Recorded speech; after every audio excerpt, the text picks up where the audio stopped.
আমরা যে কর্মসূচি শুরু করেছি, আমাদের কর্মী সমর্থক সবাই মানুষের কাছে ইতিমধ্যে মমতা ব্যানার্জির সরকারের রিপোর্ট কার্ড নিয়ে বাড়িতে বাড়িতে, গ্রামে গ্রামে, পাড়ায় পাড়ায় পৌঁছেছে। 12 বছর বিজেপি ক্ষমতায়, বিজেপির রিপোর্ট কার্ড কোথায়? বিজেপির কোন কর্মী সমর্থকের জবাব দিতে পারবে?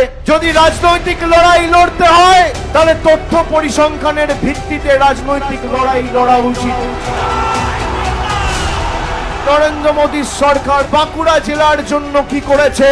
বাঁকুড়ার একটা মাঠ বা বিষ্ণুপুরের একটা মাঠ বেছে নিক, সময় জায়গা বেছে নিক। একদিকে আমি আমাদের সরকারের রিপোর্ট কার্ড নিয়ে যাব, আর একদিকে বিজেপির পদ্ম ফুলের জল্লাদরা রিপোর্ট কার্ড নিয়ে আসবে।